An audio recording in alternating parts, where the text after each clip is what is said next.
اول حاجه معايا نص كوبايه من الزبده الطريه بدرجه حراره المطبخ زي ما احنا شايفين كده.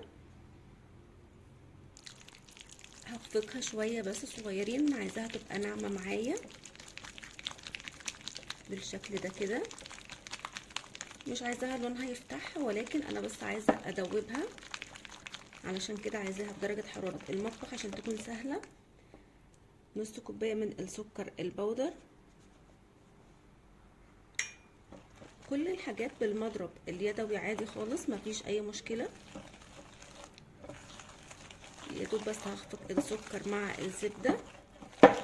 الخليط بقى كريمي بالشكل ده كده. هنزل بحبيتين من البيض عليهم معلقه من الفانيليا. الخليط بتاعي بقى كريمي بالشكل اللي احنا شايفينه ده كده. هنزل بقى بالمواد الجافه اللي هي عباره عن ايه، عن كوبايه ونص من الدقيق،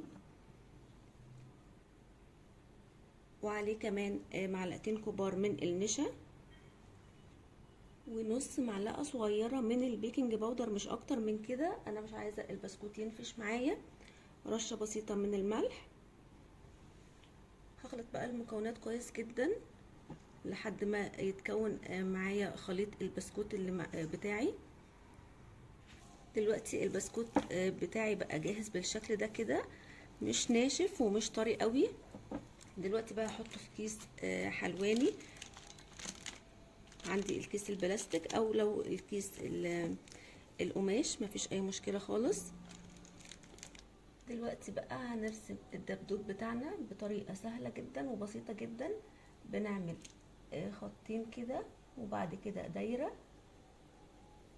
بالشكل ده، خطين،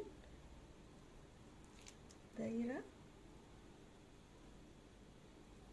انا بس مش عارفه اظبط ايدي عشان عايزه اوريكم في الكاميرا.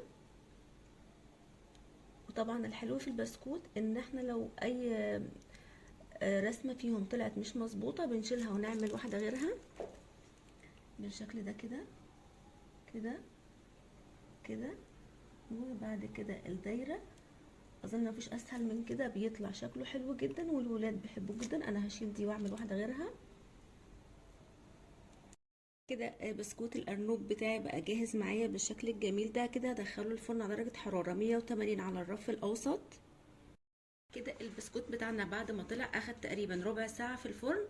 سبته يهدى شويه بدرجه حراره المطبخ، يا دوب دافي. معايا بقى شوكولاته بالحليب مسيحاها في الميكرويف. احاول اعمل كده 2 عين، يعني انا طبعا مش شاطره قوي في الرسم، ولكن الشكل العام بيبسط جدا الولاد بالشكل ده كده.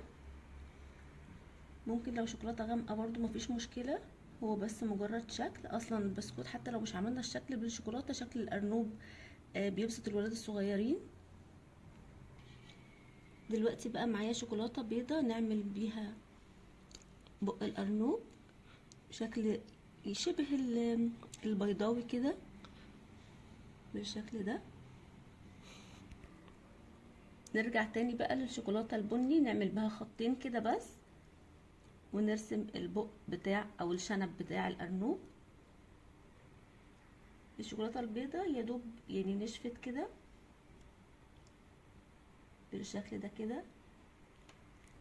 وكده بقى شكل الارنوب بتاعي شكله جميل قوي، وكمان التسويه بتاعت البسكوت تحفه.